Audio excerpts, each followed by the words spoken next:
So మన బెడ్లో ఉన్నారు. ఇప్పుడు మన దగ్గర చిన్న బెడ్లు, మన కుటుంబంలో ఉన్నటువంటి బెడ్లు, వాళ్ళకి 5 ఇయర్స్, 10 ఇయర్స్, 12 ఇయర్స్, 13 ఇయర్స్ వచ్చినప్పుడు తల్లిదండ్రులు ఏం చేస్తూ ఉంటారు? 5th ఇయర్లో ఉన్న వాళ్ళని వాళ్ళ 5 సంవత్సరాల వయసుకు తగినటువంటి ఆరోగ్యం, వాళ్ళకి 5 సంవత్సరాలు తగినటువంటి బాడీ ఫిజిక్ రాలేదనుకోండి, మీరు ఏం చేస్తారు?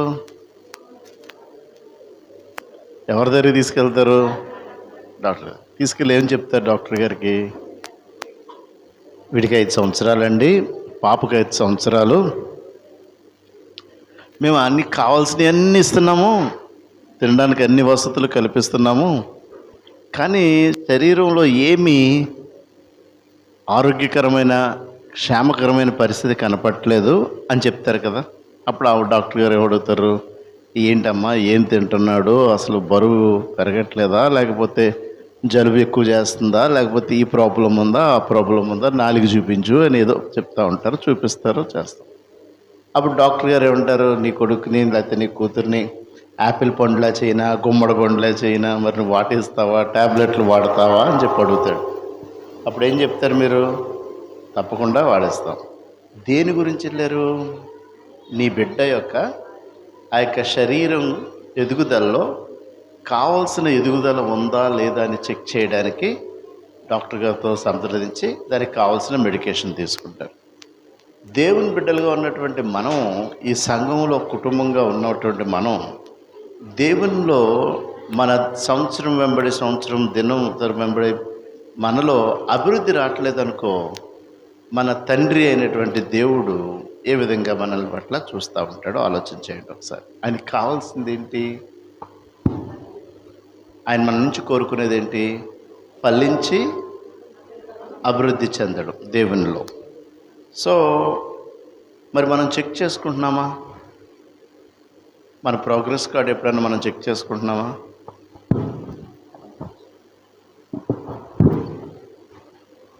ఎందుకు చెక్ చేసుకో? మనసాక్షితో ఒకసారి ఆలోచిస్తే మనలో ఏదో ఒక ఎదుగుదల, మార్పు ఉంటూనే ఉంటుంది. 15 సంవత్సరాల వయసులో ఉన్న బిడ్డలకి వాళ్ళు 30 సంవత్సరాల వయసుకు వచ్చేటప్పటికి వాళ్ళలో కొంత ఆలోచనలో కానీ తలంపుల్లో కానీ మార్పు ఉంటూ ఉంటుంది. దాన్ని బట్టే వాళ్ళు జీవితంలో ముందుకు వెళ్తూ ఉంటారు. మరి సంఘంలో ఉంటున్నటువంటి మనం ఒకసారి మనం చెక్ చేసుకుంటూ ఉంటే, చెక్ చేసుకోకుండా ఉండం కదా.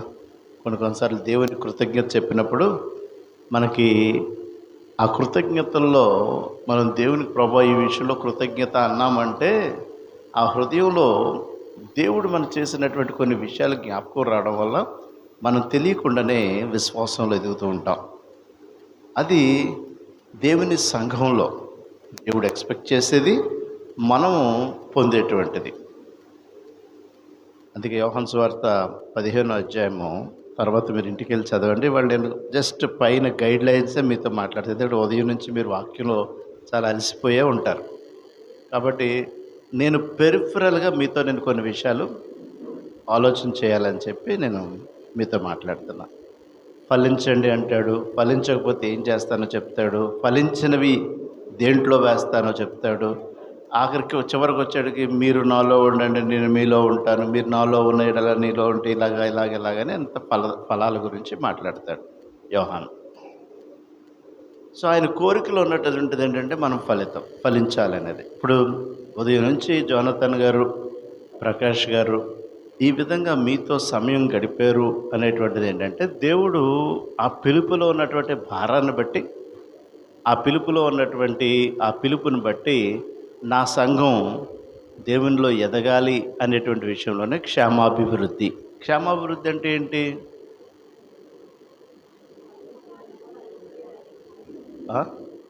మీరు బైబిల్లో చాలా లోతు వెళ్ళిపోతున్నారు.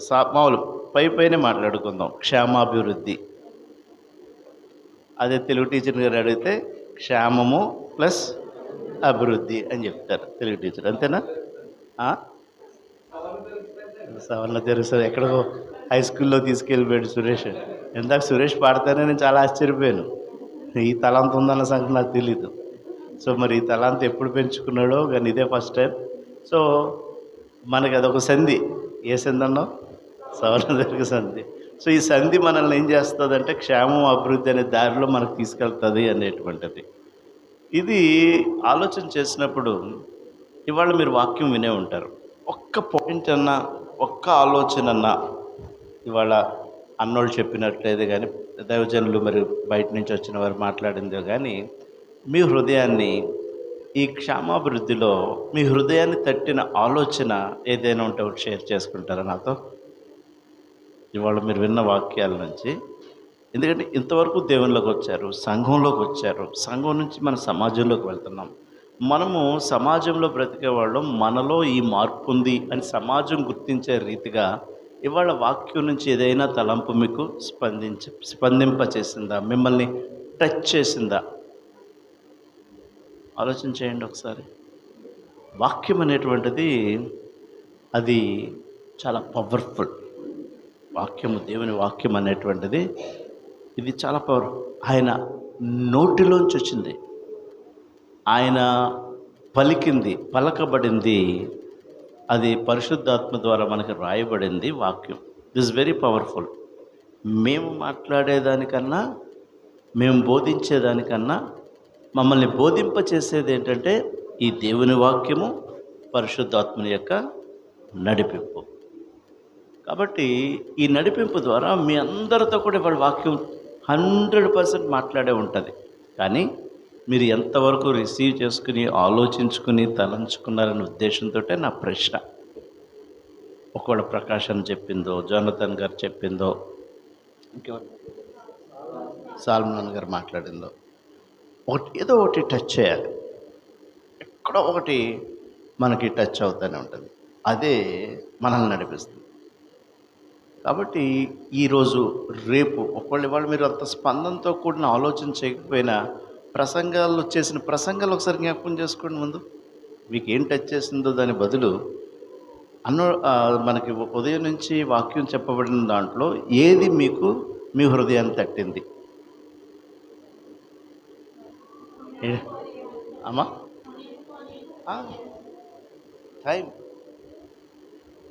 టైం చాలా వాల్యుబుల్. టైం అనేది చాలా వాల్యుబుల్. దాన్ని ఏమని చెప్పారు? సద్వినియోగం చేసుకోవడం అంటే అది మీకు ఏ విధంగా, అంటే నాకు వాక్యం వివరించొద్దు, మీ మనసుల్ని ఎలా మార్చింది ఆ మాట. వాళ్ళ ఈ యొక్క చర్చ్ మెయిన్ డోర్లోంచి మనం బయటికి వెళ్ళిన తర్వాత ఏ విధంగా థింక్ చేసావు టైం గురించి? కాలాల సమయాలు ఎవరి చేతిలో ఉంటాయి?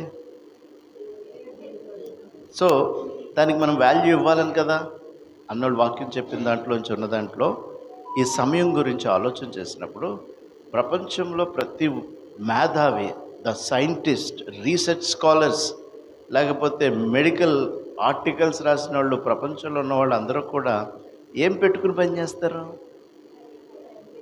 టైం ప్రకారమే పనిచేస్తారు. ఆ టైము అది వాల్యుబుల్ కాబట్టి ఆ చేసే పని ఎప్పుడు పూర్తి చేయాలని మనకు తెలుస్తుంది. సో సమయాన్ని సద్వినియోగం చేసుకోండి అన్నప్పుడు దానిలో స్పిరిచువల్ యాంగిల్ ఏంటి? సరే, మన లోకానుసారంగా స్పిరిచువల్ అంటే ఆత్మీయ సంబంధమైనటువంటి కోణం ఏంటి, దర్పం ఏంటి? సమయాన్ని ఎందుకు సద్వినియోగం చేసుకోమన్నాడు?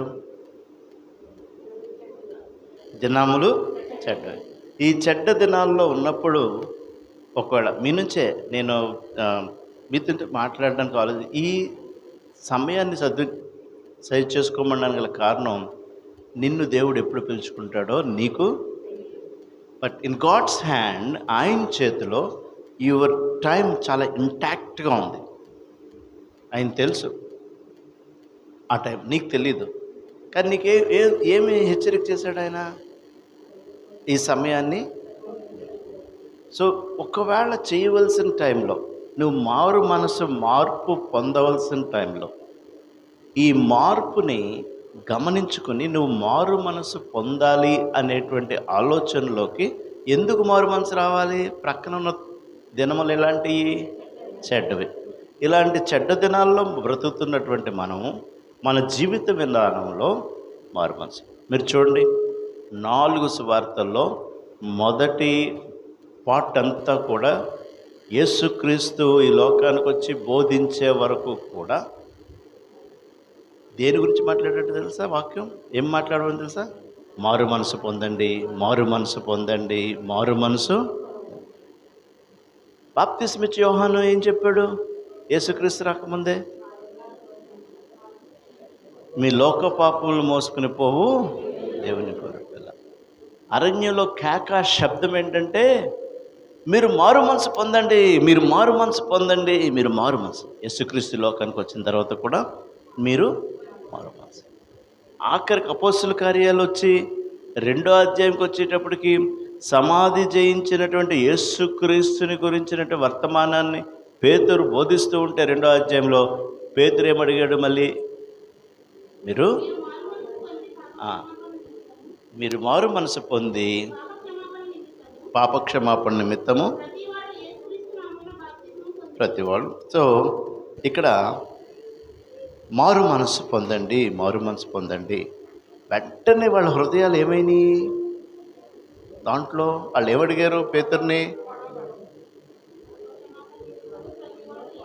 దాని తర్వాత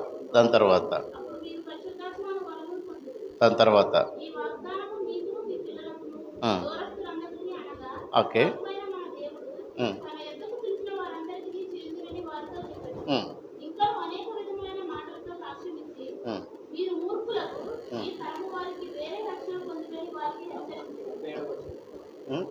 పేరు వచ్చిందా?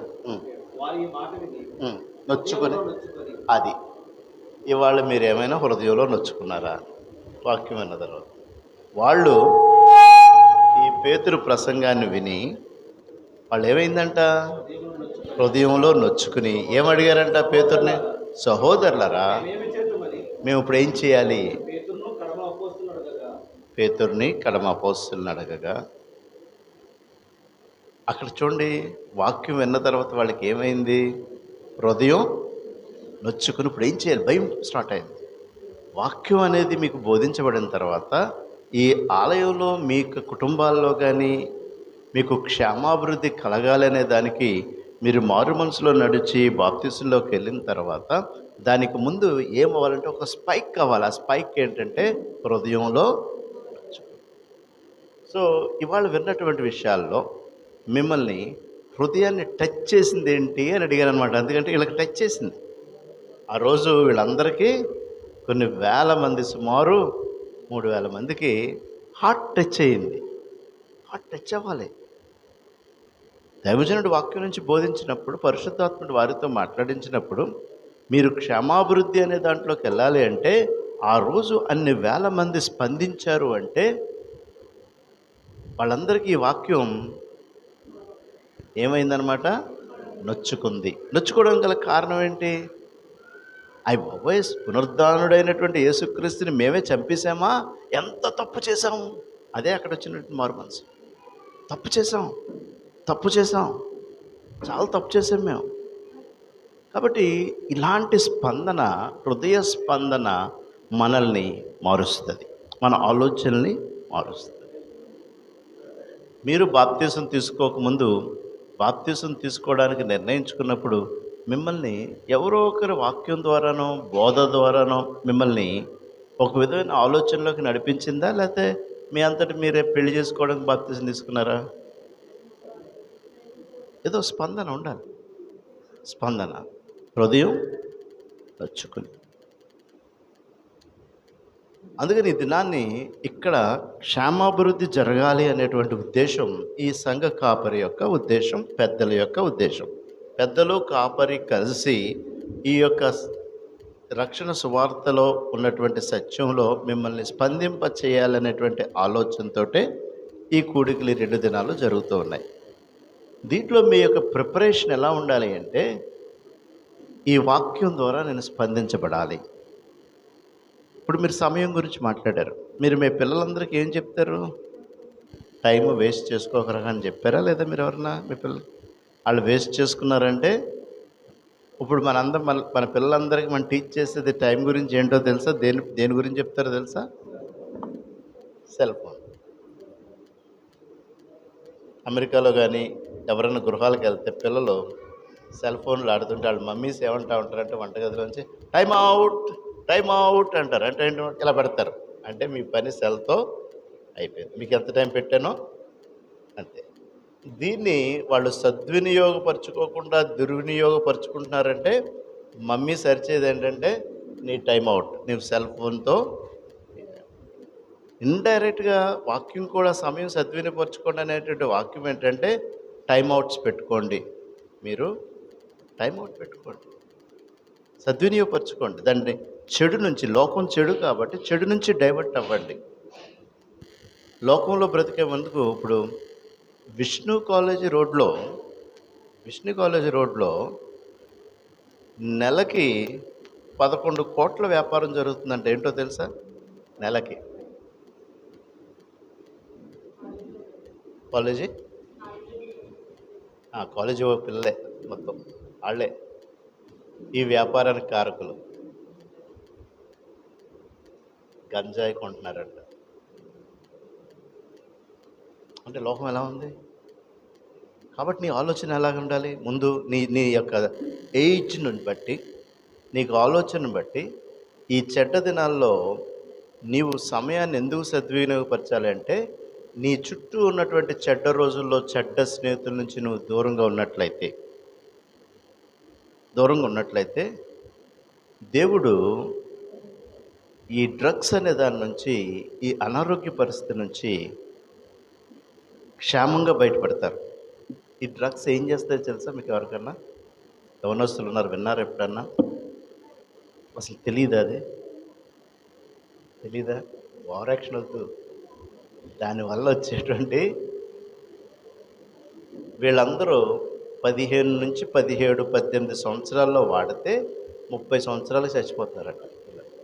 అంటే ఇవాళ 15, 17 సంవత్సరాల ఈ యవనస్తుడు ఈ యొక్క డ్రగ్స్ని, తెలుగులో ఏమంటాం డ్రగ్స్ని, మత్తు పదార్థాలు. ఈ మత్తు పదార్థం ఇవాళ బాగానే ఉంటుంది, రేపు పొద్దున్న నువ్వు ఏ మందు వేసుకున్నా నీకు పనికిరాదు. మంచిది. ఫస్ట్ ఇమ్యూనిటీని చంపేస్తుంది.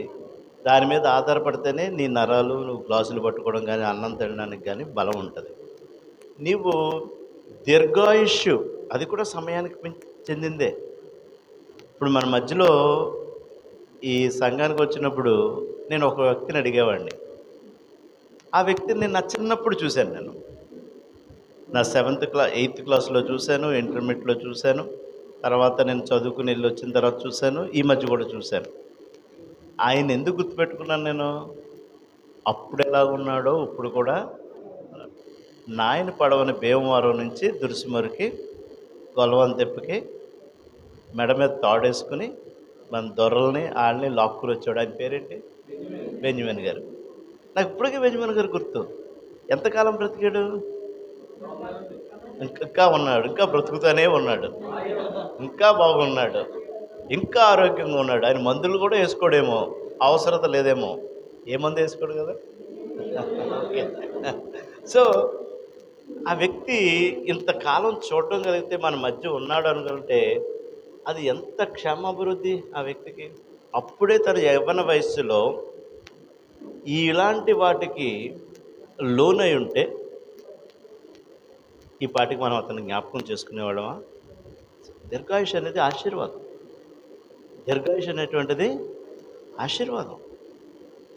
ఆ ఆశీర్వాదాన్ని ఎక్కడి నుంచి పొందమన్నాడో తెలుసా వాక్యం? ఎలా, దేని చేస్తే ఇస్తా అన్నాడు ఆశీర్వాదం? ఈ దీర్ఘాయుష్ అనేది సారీ, ఇదేదో జరుగుతుందనే అనుకున్నాను నేను, అందుకే జరుగుతుందని తాగమన్నాడు. అంటే నేను సద్వినియోగం చేసుకోలేదు ఈ కాఫీని.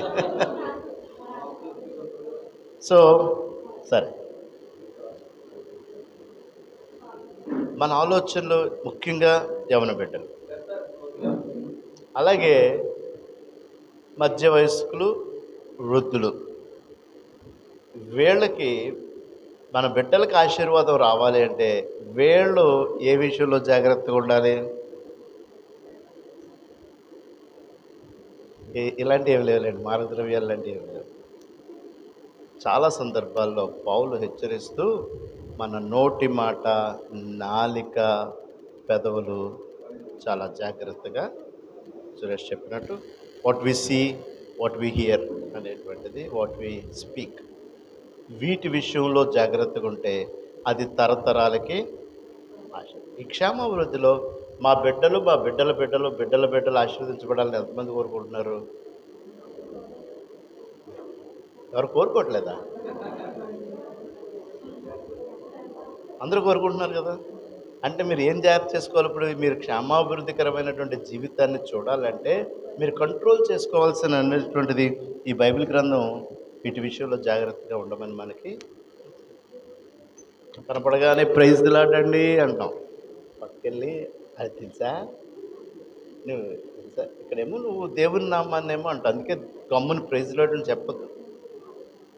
ప్రైజ్ లాడ్ చెప్పి పౌలు ఎప్పుడు కూడా ఎలాగ గ్రీట్ చేశాడో తెలుసా? బైబిల్లో ప్రభు నామాన్ని వందనాలు అన్నాడు. మీకు ప్రతి పత్రిక స్టార్ట్ చేసినప్పుడు వందనాలు కృతజ్ఞతలతో చెప్పాడు, కానీ దేవునికి స్తోత్రం, దేవుని స్తోత్రం అన్నాడు. అందుకే క్రీస్తు సంఘాల్లో దాన్ని ఎక్కువగా వాడం మనం.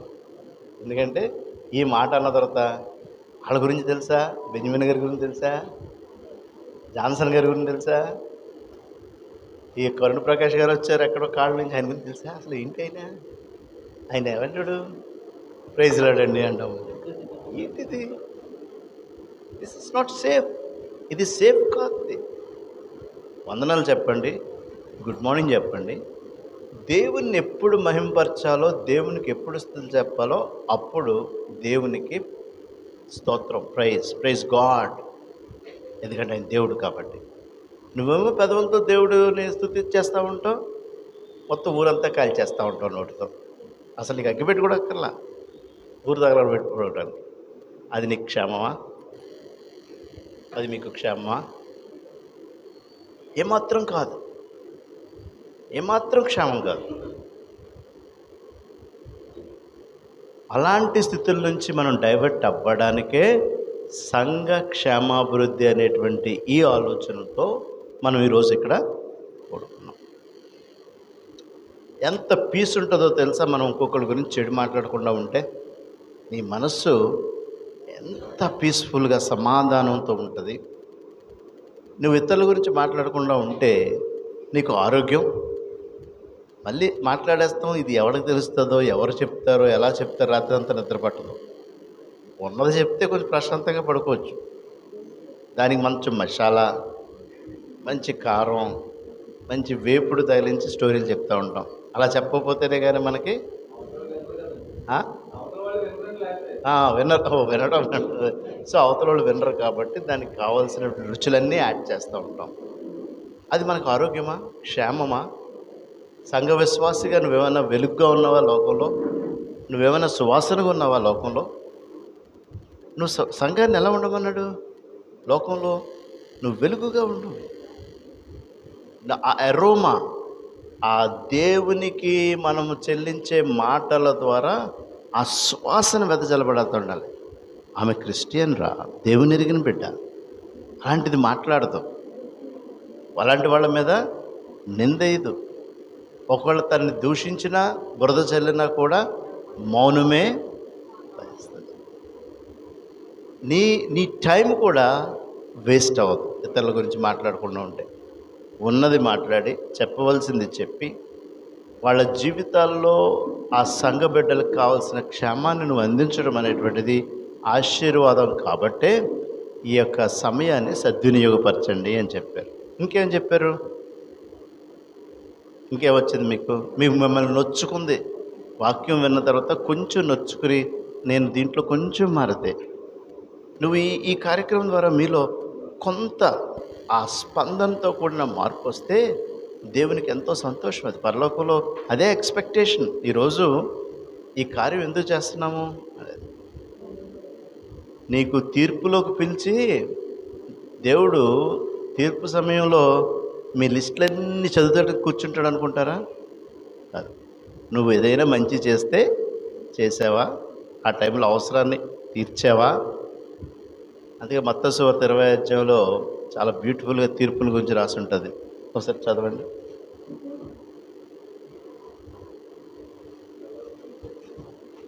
35 37 చూడము ఒకసారి.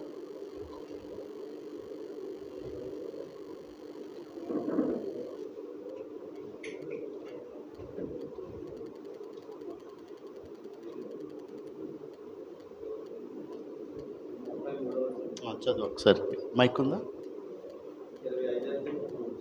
చదువు ఒకసారి. మేకను నిలువబెట్టును.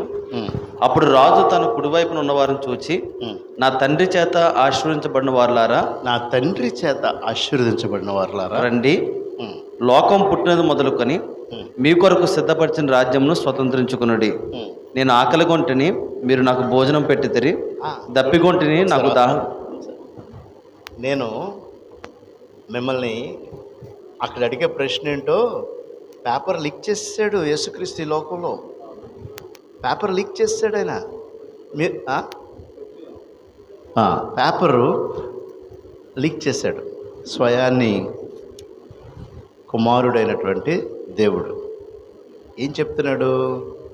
మీరు ఆకలిగా ఉన్నప్పుడు నాకు ఆహారం ఇంకా నెక్స్ట్ ఆకలిగా ఉన్నప్పుడు భోజనం పెట్టితే, దప్పికొంటిని నాకు దాహం ఇచ్చితిరి, పరదేశినై ఉంటేని నన్ను చేర్చుకుంటారు, దిగంబరినై ఉంటేని నాకు బట్టలు ఇచ్చితిరి, రోగినై ఉంటేని నన్ను చూడవచ్చితిరి, చెరసాల్లో ఉంటేని నా యుద్ధకు వచ్చేదని చెప్పాను. తర్వాత అందుకు నీతిమంతులు, ప్రవ్వా అసలు నీకు ఆకలి ఎప్పుడు వేసిందయ్యా? మేము ఎప్పుడు పెట్టాము? నీకు ఎప్పుడు ఆహారం పెట్టాము మేము? నువ్వు దాహం ఎప్పుడు పడ్డావయ్యా? నీకెప్పుడు చల్లని గ్లాసు నీళ్ళు ఇచ్చాము మేము? నువ్వు ఎప్పుడు ఫారినర్గా ఉన్నావు? ఇతర దేశాల్లో ఉన్నావు? ఎప్పుడు నిన్ను చేర్చుకున్నాము? నాకు బట్టలు ఎప్పుడు పెట్టారు మీరు? ఎప్పుడు నేను అనారోగ్యంగా ఉన్నాను? నన్ను ఎప్పుడు నేను చేస్తాలో ఉన్నప్పుడు ఇచ్చారు? ఇది ఆయన అడుగుతున్నారంట. అందుకు ఆయన ఏమన్నాడంటే, అందుకు రాజు, మిక్కిలి అల్పులైన ఈ నా సహోదరుల్లో ఒక్కరికి మీరు చేసిద్దరు కనుక నాకు చేసిద్దరని మీతో నిశ్చయముగా. దాని తర్వాత ఏమన్నాడు చూడండి.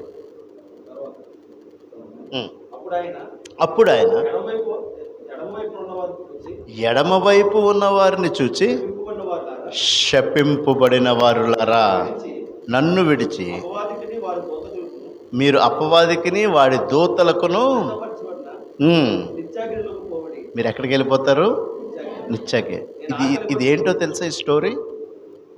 తీర్పు దినాన్ని ఆయన ఎలా మిమ్మల్ని తీర్పు తీరుస్తాడో చెప్తున్నాడు.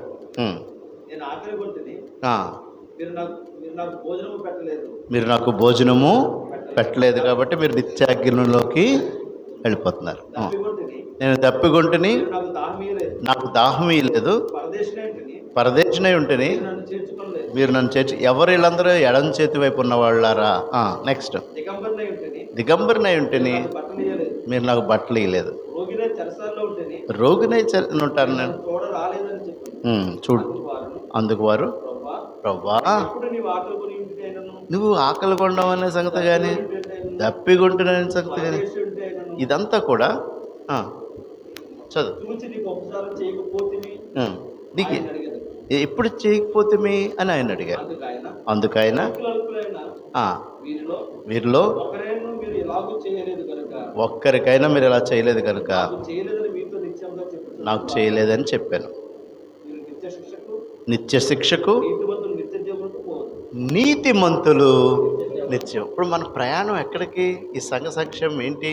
మనం అందరం నిత్య జీవం అనేటువంటి ఎవర్ లాస్టింగ్, ఎవర్ లివింగ్ కొన్ని మిలియన్స్ మిలియన్స్ మిలియన్స్ ఇయర్స్ దేవునితో ఉండడానికి కదా మనం ఇక్కడ విశ్వాసంలో బ్రతుకుతున్నాం. కాబట్టి మనం ఏమనుకుంటామంటే, దేవుడు నన్ను, నేను ఈ తప్పు చేశాను కదా, ఈ తప్పు చేశాను కదా, ఆ తప్పు చేశాను కదా, నన్ను క్షమించడం తీర్పులో అని మనం బ్రతుకుతూ ఉంటాం. మనకు వచ్చే ప్రసంగికులు కూడా మనం భయపెడతారంటే, మీరు సర్ప సంతానమా, మీరు పాపులారా, మీరు దుష్టులారా, మీ నీతి లేని రారని మనం ప్రసంగాలు చేస్తాం. కానీ ఎంత నెమ్మదిగా యేసుక్రీస్తు చెప్తున్నాడంటే స్టోరీ, ఇవి చెయ్యకపోతే నిత్య శిక్షకు మీరు. కాబట్టి తీర్పులో ఆయన క్వశ్చనర్ ఏంటో ఇక్కడ చెప్పాడు. నువ్వు ఆయన ముందు సింహాసనం ముందు నిలబడితే ఆయన క్వశ్చనర్ ఇదే. నీకు సంఘంలో ఉండి నీ జీవితం క్షేమంగా పరలోకంలోకి వెళ్ళాలంటే పొద్దున్న లెగిస్తే ఎవరు ఆకలిగా ఉన్నారో కొంచెం ముద్ద పెడదాం, ఎవరికి నీళ్ళు దాహం లేదు ఒక గ్లాసు నీళ్ళు ఇద్దాం, ఎవరు హాస్పిటల్లో ఉన్నారు ఒకసారి వెళ్ళి దర్శిద్దాం, ఎవరు చెరసాల్లో ఉన్నారు వాళ్ళ కుటుంబాన్ని ఆదరిద్దాం. ఇలాంటి కార్యాలు చేయకపోతే నీవు నిత్య అగ్నిలోకి వెళ్ళిపోతావు అన్నాడు. అది తీర్పు. ఎవరు? స్వయం యేసుక్రీస్తు చెప్తున్నాడు.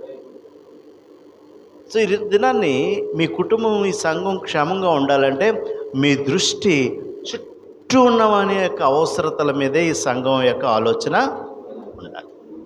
అది క్షేమాభివృద్ధి.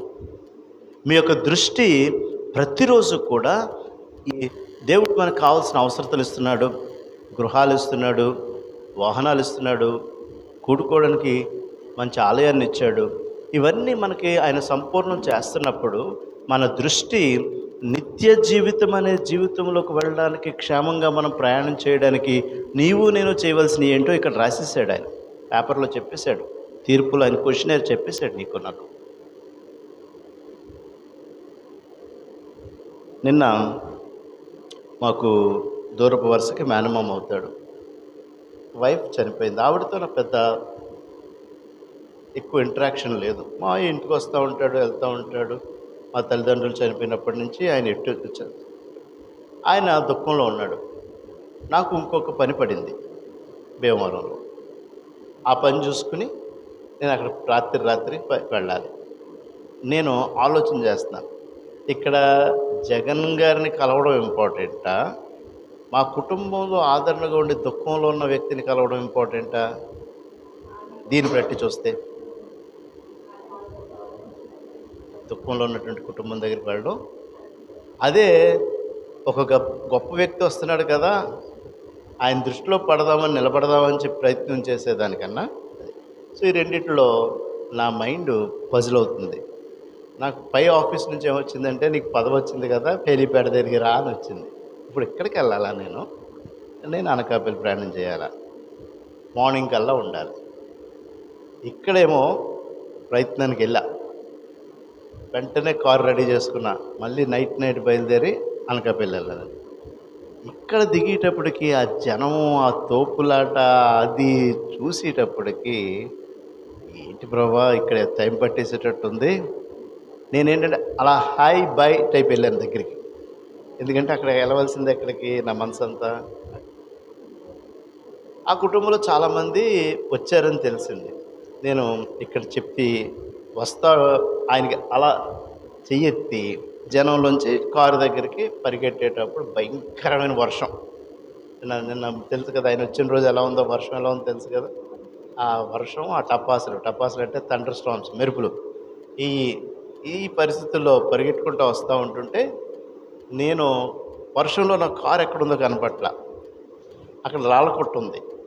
ఆ రాళ్ళ కొట్ట చూసి సడన్ దగ్గరికి వచ్చి చూసి పెద్ద వయసు మర్చిపోయి ఎగిరా, దాటానని. అప్పుడు గుర్తురాల పటేలు పడిపోయాను అక్కడ రాళ్ళ మీద. కానీ అనుకున్నా నా నిర్ణయాలు రాంగ్. నేను ఎక్కడ దుఃఖం ఉందో చేసి ఇదేదో పరుగుని చేద్దాం అనుకున్నా, శాంతంగా ఉండి కనపడి వెళ్ళిపోదామని చెప్పి అనుకుంటే వెళ్ళి పక్కన కూర్చున్నా. నా కాల్ అంతా అక్కడ 10 నిమిషాలకి మొత్తం నా రైట్ లెగ్ అంతా వాసిపోయింది. నాకు పరిస్థితి అర్థమైంది. ప్రార్థన చేసుకుని వర్షం తగ్గాక వెళ్దాం, చాలా తప్పు అని చెప్పి కూర్చున్నా. వర్షం తగ్గాక బయటకు వస్తే ఆయన ఎదురొస్తే మొత్తం తడిసిపోయి ఉన్నాను. ఆయన కారు ఆపి దింపి, ఏంటి కనపడలేదేంటి అన్న, ఇందాక హాయ్ చెప్పాను నీకు, నేను ఇలాగే కొంచెం స్లిప్ అయి పడ్డానంటే తొందరగా వెళ్ళిపోయాడు. అక్కడి నుంచి బయలుదేరి ఇంటికి వచ్చి బట్టలు మార్చుకుని అనకాపల్లి వెళ్ళాం. మళ్ళీ రివర్స్ వస్తుంటే ఆయన నర్సీపట్నం వస్తున్నాడు. దేవుడు ఎక్కడ దుఃఖమో అక్కడికి వెళ్ళేటప్పటికి నేను దిగి రోడ్డు పక్కన నిలబడ్డా. ఎందుకు ఆయన చూస్తాడు లేకపోతే లేదు అని. అలాగనే ఆయన కారులోంచి చూసి నిన్నక్కడ మళ్ళీ ఇక్కడ అన్నాడు. కానీ దేవుని కృప ఏంటంటే ఎక్కడ అవసరత అక్కడికి వెళ్ళేటప్పటికి నాకు వచ్చిన సంతోషం, నాకు వచ్చిన కుటుంబంతో ఎవరెవరో కనపడ్డారు. వాళ్ళందరితో మాట్లాడితే వాళ్ళకు చూపించినటువంటి సంతోషం కానీ ప్రేమ కానీ ఇక్కడ జరిగిన దాని అంతటికన్నా మించింది నేను అక్కడ అనుభవించాను. ఆ దుఃఖపడ్డ వాళ్ళ ఇంటి దగ్గర. ఇవి మనం నిర్ణయాలు తీసుకునేటప్పుడు కొన్ని మానవులు ఇలాంటి తప్పిదాలు దొరుకుతూ ఉంటాయి. కానీ మన ప్రాధాన్యత దేనికి ఇవ్వాలి? రేపొద్దున నీవు నీ తల్లిదండ్రులు చనిపోయిన తర్వాత ప్రతి 6 నెలలకు వచ్చి నిన్ను కనిపించి నిన్ను చూసి ఆదరించిన వెళ్ళిన వ్యక్తి దగ్గరికి నువ్వు వెళ్ళకపోతే తీర్పు దినాన్ని ఆయన అడిగే ప్రశ్న అదే. నువ్వు రోగివై ఉన్నప్పుడు నువ్వు ఆ దుఃఖంలో ఉంది కుటుంబం. వీటిలో మనం ఎంచుకునేటువంటిది నీ క్షేమాభివృద్ధికి, నీ కుటుంబ క్షేమాభివృద్ధికి, నీ నిత్యలోక ప్రయాణానికి విలువైనవి ఏంటో ఆయన అక్కడ చెప్పాడు. ఇప్పుడు ఈ సంఘ క్షేమాభివృద్ధిలో మీరు ఆలోచించవలసింది ఏంటంటే, సేవకునికి ఏం అవసరం, సమాజంలో ఉన్న వాళ్ళకి ఏం అవసరం, ఆకలితో ఉన్న వాళ్ళకి ఏం అవసరం, బట్టలు లేని వాళ్ళకి ఏం అవసరం, నువ్వు కొంచెంగా ఆలోచన చేస్తే నీవు నిత్య జీవితం అనేటువంటి కుడివైపున ఉన్నటువంటి నిత్య జీవితం కలిగినటువంటి క్రైస్తవుడు దేవుడు నిన్ను అలా ఆశీర్వదిస్తాడు. ఇవేవి నెగ్లెక్ట్ చేయొద్దు. దీన్ని ఆ విధానమైనటువంటి ఆలోచనని ఏమాత్రం కూడా నెగ్లెక్ట్ చేయదు. ఏది ప్రాధాన్యత, ఏది అవసరం. ఇవాళ ఉదయం మీ దగ్గరికి రాకముందు నాకు ఫోన్ వచ్చింది. నేను ఒక పుట్టినరోజు కార్యక్రమానికి గుంటూరులో నన్ను ప్రసంగం చేయమన్నారు. అప్పుడే యోనాథను పెట్టే మెసేజ్లు చూస్తూ ఉంటుంటే నువ్వు బయలుదేరుతావు లేదా, నేను ఇక్కడ బెత్తం పట్టుకుని ఉన్నాను అన్నట్టు ఉంది. సో ఎవరో కాదు, మోషన్ రాజు గారి భార్యకి బాగాలేదు, ప్రార్థన చేయబడేకి రమ్మన్నారు. ఇప్పుడు నేను అక్కడికి వెళ్ళాలా, ఇక్కడికి రావాలా? నిజంగానే వెళ్ళి ప్రార్థన చేద్దాం అనుకుంటే నాకు హైదరాబాద్ నుంచి చాలా ఇంపార్టెంట్ గెస్ట్లు వచ్చారు. అప్పుడు నేను స్వీటీని పిలిచి, ఇది నా వల్ల కాలేదు, నువ్వు వెళ్ళు, అక్కడుండి 1 గంట స్పెండ్ చేయి, ఆ ఇంట్లో ప్రార్థన చేయి అంటే తను ఇంకొక ఇద్దరిని తీసుకుని వెళ్ళి ఆ కుటుంబంలో ప్రార్థన చేసింది. సమయం గడిపింది ఒక 5 నిమిషాలు. ఇవాళ సాయంత్రం ఆ కుటుంబంలోంచి వచ్చినటువంటి మాటలు కానీ, ఆ ప్రేమ కానీ, ఆదరణ కానీ, జాన్సన్ అమ్మాయిని పంపినందుకు నీకు వందనాలు. వాళ్ళ పెద్దబాబు, అన్న వచ్చి వదిన ఇక్కడ అమ్మ దగ్గర కూర్చున్నందుకు వందనాలు, ప్రార్థన చేసినందుకు వందనాలు. నేను ఎక్స్పెక్ట్ చేయలే.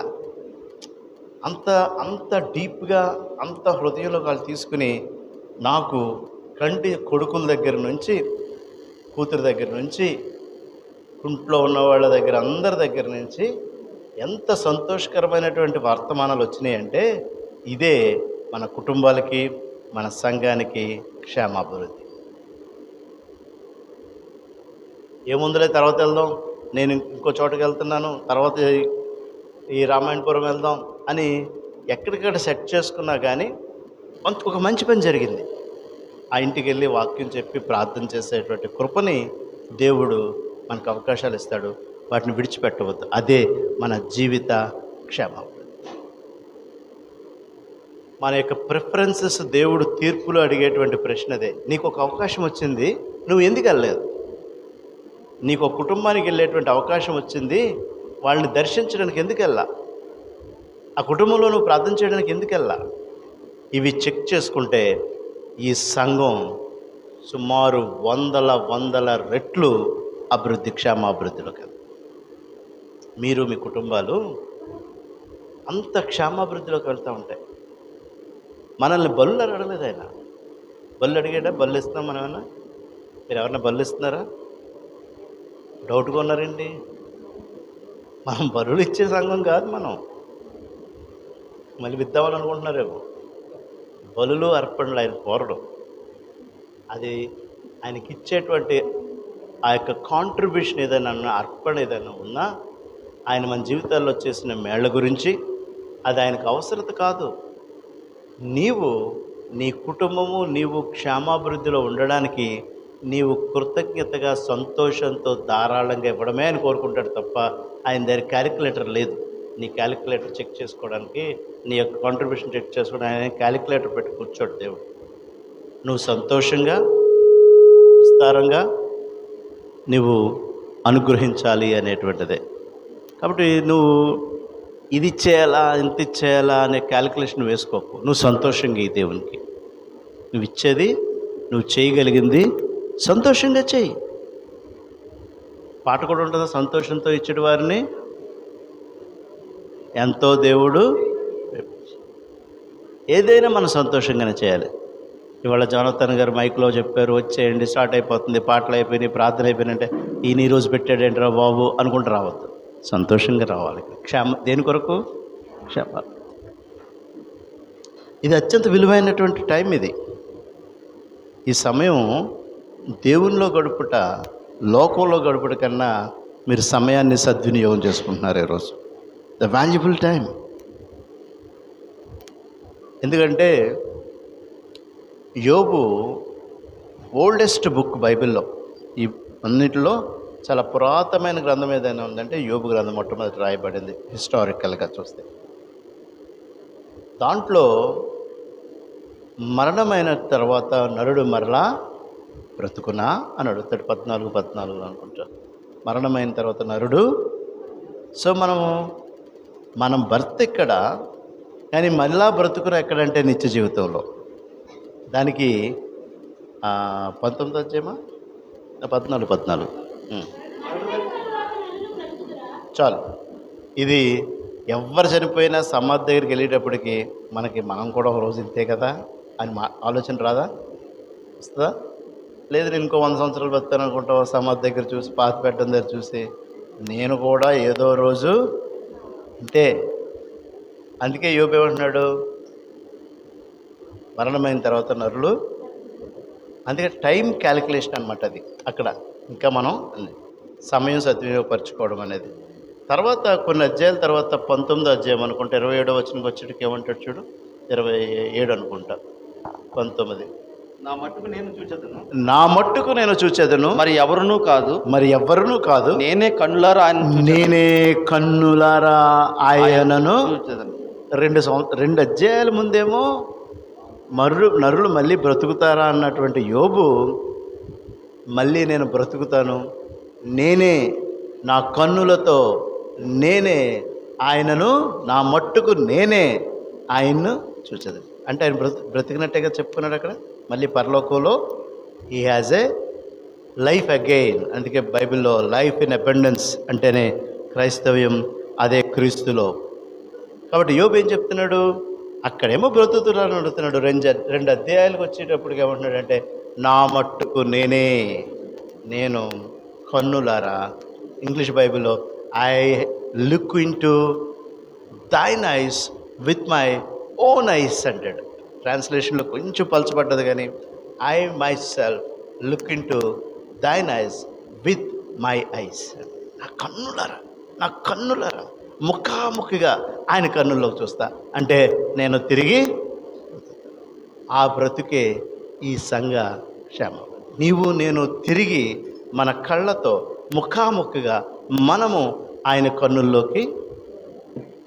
అందుకే హెజ్కియా 2వ రోజుల్లో మొదటి రోజు 20వ అధ్యాయంలో చూడు, హెజ్కియా తోటి ఆయన ఆయుష్ను అడుగుతూ ఉంటాడు, నేను ఇంకా కొంతకాలం బ్రతకాలి అని. నీవు నీ ఇల్లు చక్కబెట్టుకోమని యెహోవా సెలవిచ్చుచున్నాడని చెప్పగా అతడు తన ముఖము గోడ తట్టు తిప్పుకొని, యెహోవా యథార్థ హృదయుడనై సత్యముతో నీ సన్నిధి నేను ఎట్లు నడుచుంటున్నాను, నీ దృష్టికి అనుకూలంగా. అక్కడ ఏం చూడండి, సమయం సద్వినియోగపరచుకోవడం అనేటువంటిది ఇంకొక యాంగిల్ ఎలా చెప్తున్నాడంటే హెజ్కియాకి, నీ ఇల్లు చక్కబెట్టుకో, ఎందుకంటే నువ్వు మరణిస్తావు.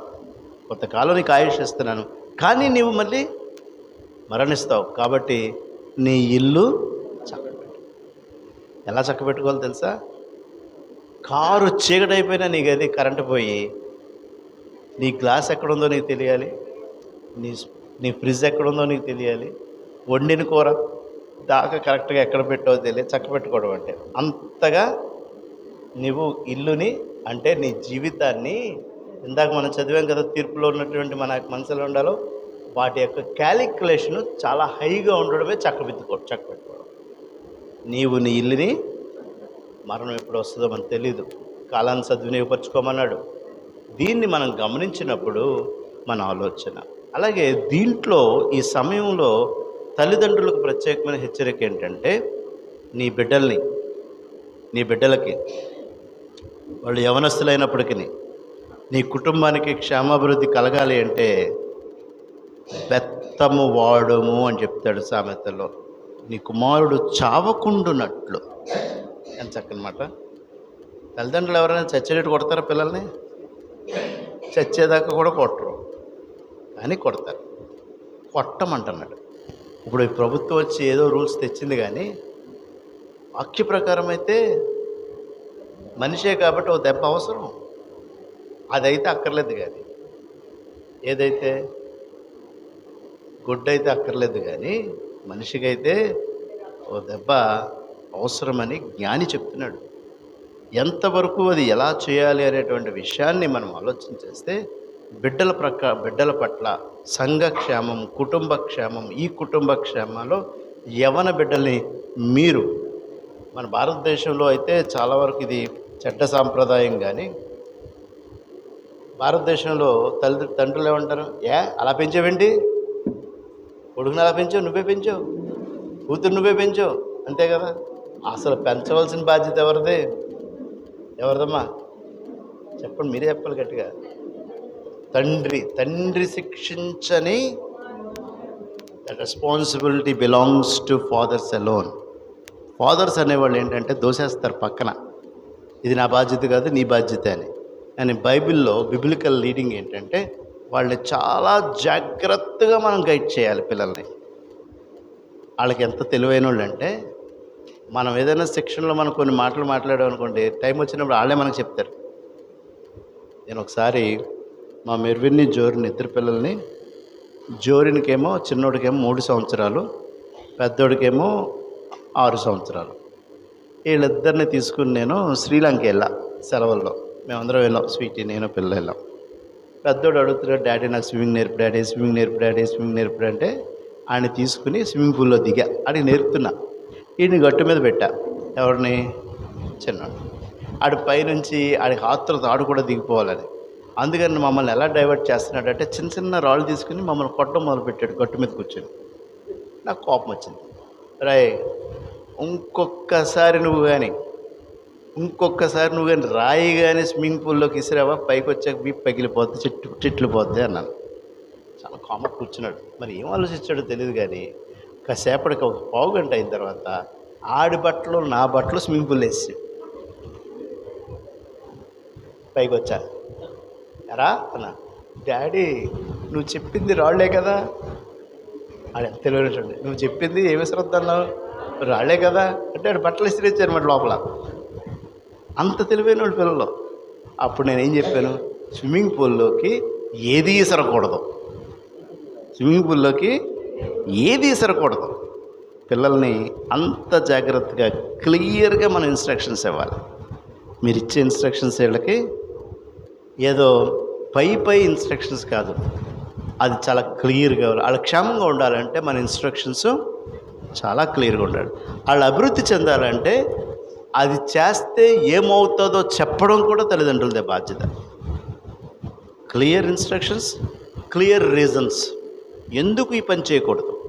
నీ బిడ్డలు క్షేమంగా ఉండి వాళ్ళ అభివృద్ధిలోకి వెళ్ళాలంటే ఎందుకు చేయకూడదు అనేది కూడా వివరించాలి. ఇది చేస్తే ఏమవుతుంది అనేది కూడా వివరించాలి. ఇవి సంఘంలో మన సంఘము, మన బిడ్డలు క్షేమాభివృద్ధిలోకి వెళ్ళడానికి ఆ యొక్క వాక్యంలోనే మనకి ఇవన్నీ చాలా తేటగా చెప్పబడతా ఉన్నాయి. Clear instructions. ద్వితీయోపదేశకాండం 6వ అధ్యాయంలో కూడా ఈ పిల్లల గురించి మనకు కనపడుతూ ఉంటుంది. ఇప్పుడు సమయం లేదు, కానీ తర్వాత మీరు ఆలోచన చేసుకోండి. ఇంకా మీకు ఏదైనా మిమ్మల్ని ఏమి స్పందింపచేసింది ఇవాళ చేయకపోతే రేపు కావాల్సి మళ్ళీ రేపు సాయంత్రం నుండి వస్తా ప్రశ్నలు అడగడానికి, ఉందా? ఇవాళ అక్కడ రేపు కూడా ఉంది కదా. స్పందన. మనం వచ్చి కూర్చున్నామంటే సమయం సద్వినియోగం చేసుకోవాలి. నేను వచ్చానంటే కొంతన్నా నేను సద్వినియోగం చేసుకోవాలి మీతో మాట్లాడి. ఏమ్మా నాకు వినపడలా? వినుట వలన అసలు లిసనింగ్ అనేదే మనందరికీ, అసలు ఆడవాళ్ళకి అయితే సీసాలు పోసేసినట్టే ఉంటారు వాళ్ళు. సీసం చెవుల్లో పోసుకున్నట్టే ఉంటారు. మగవాళ్ళు యొక్క అరుపులు సరిపోతే తప్ప చివరిగా ఏంటి అలా అరుస్తావు అంటారు. మనం ఎంత అరిచినా కానీ అది వినపడదా? మీరు చాలా మంచివాళ్ళు, మీకైతే వినపడుతుంది అనుకోండి. కానీ ఆలోచన చేస్తే వినడం అనేటువంటిది, విశ్వాసం అనేటువంటి దాని కనెక్షను ఫెయిత్ అనేటువంటిది దీన్ని వినడంలో, దీన్నే కాదు దీనిలో ఉన్నటువంటి మాటలు వినడంలో. అందుకే ఎప్పుడు ఏం చెప్తారంటే బైబిల్ రీడింగ్ అనేటువంటిది ఎక్కడో నీకు హృదయ స్పందన చేస్తుంది. ఆ రోజుకి కావాల్సిన ఆహారం, నీకు కావాల్సినటువంటి ఆత్మీయ ఆహారం దొరికేది నీ విశ్వాస జీవితానికి, నీ విశ్వాస ప్రయాణానికి. నీవు ఏకాంతంగా కొద్ది నిమిషాల్లో చదివిన వాక్యమే ఆ దినానికి నిన్ను నడిపిస్తుంది. వాక్యాన్ని చదవాలి, వినాలి. అది నీ నడిపింపు వాళ్ళలో విశ్వాసం అనేటువంటిది కూడా ఒక క్షేమ. ఈ క్షేమాభివృద్ధి అనేటువంటి విషయాన్ని మనం చూస్తే మనకి అస్తమాను వచ్చి బోధించక్కర్లా. పౌలు కొరింథీ పట్టణానికి 2 సార్లు వెళ్ళాడు. కొరింథీ సంఘానికి ఎన్నిసార్లు వెళ్ళాడు? 2 సార్లు వెళ్ళాడు. తర్వాత పత్రికలు రాశాడు. ఏం చేశాడు? తర్వాత పత్రికలు రాశాడు ఆ సంఘానికి. ఆ సంఘం అత్యంత పాపంతో కూడినటువంటి ప్రాంతం అది. అత్యంత విగ్రహారాధనతో కూడినటువంటి ప్రాంతం అది. భయంకరమైనటువంటి వ్యభిచారంతో కూడినటువంటి ప్రాంతం అది. అది క్రీస్తు కొరకు మారిపోయిన ప్రాంతం అది. ఎందుకో తెలుసా? వాళ్ళు పౌలు రాసిన పత్రికలు చదివి విని విశ్వాసంలోకి వచ్చి ఆ ప్రాంతం అంతా కూడా క్రీస్తులో బలమైన విశ్వాసాల సంఘంగా మారిపోయింది. వినుట వల్ల విశ్వాసం అనేటువంటి దానికి ఎగ్జాంపుల్ ప్రపంచంలో మనం ఎక్కడికి వెళ్ళక్కర్లా. కొరింథీ సంఘాన్ని తీసుకుంటే చాలు. వాళ్ళు పౌలు రాసిన పత్రికలు మరలా చదివి అందరూ కూర్చుని విని వాళ్ళందరూ కొరింథీ పట్టణానికి వెళ్ళా. అక్కడ ఒక భయంకరమైనటువంటి రాళ్లతో ఉండినటువంటి కొండల ప్రాంతం అది. ఆ కొండల ప్రాంతంలో ఉండి కొండల్లో వాయిస్ రీసౌండ్ అవుతుందని పౌలు రాసిన పత్రికలు అక్కడ కూర్చుని అక్కడి నుంచి గట్టిగా చదువుతూ ఉండేవారంట. ఆ ఫస్ట్ సెంచరీ చర్చెస్, మొదటి శతాబ్దంలో అది ప్రారంభ దశలో అందరూ కూర్చుని వింటూ ఉండేవారట. అయితే ప్రపంచ దేశంలో ఉన్నటువంటి వ్యాపారస్తులందరికీ వాడరే ఉంది దాని కొండల్లో. అక్కడికి వచ్చేవారు. అందుకే ప్రపంచంలో ఉన్న డబ్బంతా వచ్చేది ఈ భయంకరమైనటువంటి పాపంతో కూడినటువంటి వ్యభిచారంతో కూడి ఉండేది, విగ్రహారాధనతో కూడి ఉండేది. అలాంటి ప్రాంతం విశ్వాస సంఘ పత్రికలు ప్రపంచాన్ని అంతటికీ పంపగలిగే ప్రాంతంగా ఎందుకు మారిందంటే వాళ్ళు విన్నారు, విశ్వాసంలోకి వచ్చారు. ఆ సంఘం ఈరోజు మన పరిశుద్ధ గ్రంథంలో ఒక మార్పు కలిగిన సంఘంగా ఈ దినాన్ని మనం చదువుకోగలుగుతున్నాం. కాబట్టి మీరు ఈ సంఘ క్షేమాభివృద్ధిలో స్త్రీలు స్త్రీలుగాను, యవనస్తులు యవనస్తులుగాను, పెద్దలు పెద్దలుగాను, పురుషులు చిన్న చిన్న కూడికలు పెట్టుకుని మీరు మీ గృహాల్లో ఒక రోజు పెట్టుకుని వాక్యాన్ని చదవండి. చదువుతుంటడుగా వినండి. మీ విశ్వాసం రెండింతల సంఘ సంక్షేపంలోకి మారిపోతుంది.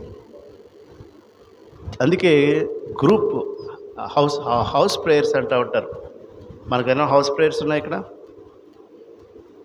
మన సంఘంలో. హౌస్ ప్రేయర్స్ పెద్దలకి నాకు చిన్న హెచ్చరిక. స్త్రీలుగా వాళ్ళు ఏదో ఒక గృహంలో కూడుకుని వాక్యం చదివేది. యవనస్తులు మీరు ఎప్పుడైనా సెల్ఫ్గా ఎప్పుడైనా గ్రూప్గా కూర్చుంటారో మళ్ళీ చర్చిలోకి వచ్చి కింద ఫంక్షన్ హాల్, దేవుడు మంచి ఆలయాన్ని ఇచ్చాడు మీకు. ఒక్కొక్క రోజు ఒక్క పావు గంట, గంటలు అక్కర్లా. ఆయనకి మనస్ఫూర్తిగా హృదయంలో పూర్తి శుద్ధతతో మనం కూర్చుని వాక్యాన్ని చదివి, ఒకళ్ళు చదివితే ఒకళ్ళు విని అర్థమైంది ఇంకోళ్ళు మాట్లాడుకుని ఒక అరగంట మళ్ళీ మీరు గృహాలకు వెళ్ళండి. ఈ ప్రాంతం యవనస్తులు రానున్న దినాల్లో దేవుని కొరకు యోధులుగా మారుతారనేటువంటి సాక్ష్యాలు బోల్డ్ ఉన్నాయి. గొప్ప గొప్ప సాక్ష్యాలు. ఎలాంటి సండే స్కూల్ మేరీ జోన్స్ అనే చిన్న పిల్ల బైబిల్ చదువుకోవడం కోసం 12 కిలోమీటర్లు మంచులో నడుచుకుంటూ వెళ్ళి పాస్టర్ గారి ఇంట్లో బైబిల్ చదువుకుని వచ్చేది. ఈరోజు ప్రపంచంలో మన అందరి చేతుల్లో బైబిల్ ఉందంటే ఆ అమ్మాయే కారణం. డబ్బులు పోగు చేసి పాస్టర్ గారికి ఇచ్చి బైబిల్ కొనుక్కుంది. ఆమె వయసు వాళ్ళందరినీ పిలిచి బైబిల్ చదివింది. అప్పుడు పాస్టర్ గారికి ఏం ఐడియా వచ్చిందంటే, వీళ్ళు గృహాల్లో బైబిల్ చదువుతున్నారు కదా, మనం డబ్బులు పోగు చేసి మనం బైబిళ్ళు తర్జుమా చేయించి ప్రింట్ చేయడం అనేటువంటిదే యునైటెడ్ బైబిల్ సొసైటీ అని మొట్టమొదటిగా ఇంగ్లాండ్ దేశంలో ప్రారంభమైంది. దానికి కారకులు ఎవరు? ఒక యవ్వన బిడ్డ, 12 సంవత్సరాల వయసు. సో తను ప్రపంచానికే క్షేమాభివృద్ధికి మార్గమైంది. మన అందరి చేతుల్లో బైబిల్స్ రావడానికి కారకురాయలు. ఎక్కడ స్టార్ట్ అయింది అది? వాక్యాన్ని ఆమె చదివి వినడం ద్వారా ఆ యొక్క విశ్వాసం అందరి చేతుల్లో బైబిల్ రావాలని డబ్బులు పోగు చేసి బైబిళ్ళు ప్రింట్ చేసే స్థాయికి వెళ్ళింది. దట్ ఈస్ కాల్డ్ డెవలప్మెంట్, అభివృద్ధి. సంఘ అభివృద్ధికి మరి ఈ దినాన్ని మీరు ఈ విధంగా కూడుకున్నారు. రేపటి దినాన్ని కూడా వాక్యాన్ని విని ఆ క్షేమము, సంఘ అభివృద్ధికి నీ హృదయం ఏది నొప్పింపచేస్తుందో దాని మీద ఆలోచన చేసి మీరు చెల్లిస్తున్నారు. Thank you.